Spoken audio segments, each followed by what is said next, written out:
Hey everyone, it's MJ and the pen is mightier than the sword. So I'm researching about these false gods and goddesses and Bohemian Grove and all these secret societies.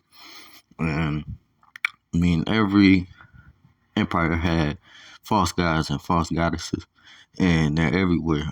And a lot of our presidents, they go to this club called the Bohemian Grove. A lot of presidents went to Yale and are part of the Skull and Bones. It's just so much secret societies in America. These are the same secret societies that the Babylonians worshiped false gods, Canaanites, Phoenicians, all these evildoers and wicked people, worshiping these false gods. And we all know God said, don't have any false gods or any image of false gods. So I was researching Bohemian Grove and I found out about the Owl of Athena. The Owl of Athena was in Greek mythology considered, wise. And here's the owl with the all-seeing eye and the skull and bones on a ring, probably a secret society member ring. Here's the same owl on the OVO symbol for Drake. You can't tell me that's not the same Owl of Athena.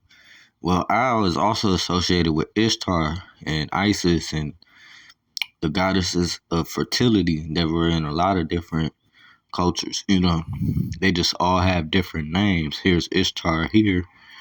She was in the Babylonian culture, and it gets deep. And all these people just basically changed the names of these false gods and goddesses and, worshiped them.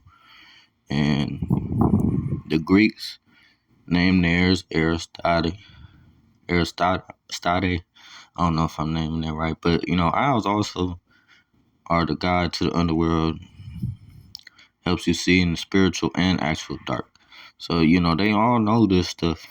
See, it's also a symbol of feminine and fertility. So that could be why Ishtar, the owl, was a symbol for Athena, goddess of wisdom and fertility. That's in Greek culture, Athena. Then you got Aristode in the Phoenician and Canaanite culture. I'm gonna show you a quick video about her, and they just switch up the names in different cultures. During the height of one orgiastic rite, Phoenician men sometimes castrated themselves in an attempt to emulate their goddess Astarte. Astarte was a goddess of fertility and famous across the ancient world. Perched high on a mountain, Erice in Sicily was once the site of a shrine to Astarte. According to the Romans, behind these walls, the Phoenicians practiced a ritual of sacred prostitution. This Norman castle was built on the site where, in Phoenician times, the vast temple to Astarte stood. Gaia Savario is the author of a book about the Phoenicians in Sicily. This is an extraordinarily mystical place. People flocked here from all over the Mediterranean. It was kind of Lourdes.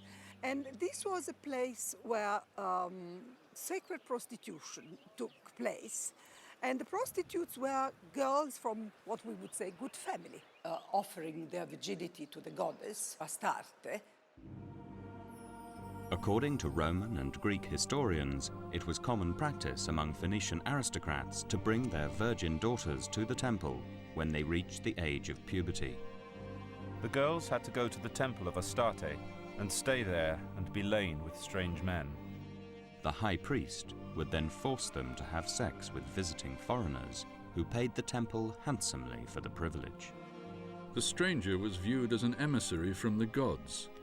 After intercourse, the girl had made herself holy in the sight of Astarte and went away home. So this very young girl. Here is Ishtar again, and she bears awful resemblance to the pediatrician symbol. And it's funny because if you actually just watched that video, they were sacrificing virgins to these goddesses, and they were pleasing them. Only God you gotta please is our Father, the Creator, not these false gods and false goddesses. She also has the horns. This is Homage to the sun god. There you see Isis, the Statue of Liberty, who might be a drag, to be honest. But here go Isis again, and I can't pronounce his name, but King Tukamama. A lot of people, research him. There's Drake again. I wanted to put this back up to show back to the Isle of Athena, see back and forth. These people are worshiping false gods and false goddesses all the time in your face, or paying homage to them some type of way. So pay attention, stay vigilant, stay in your Bible, read the Bible, stay close to God, pray, and continue, exposing the darkness and the evil. God bless.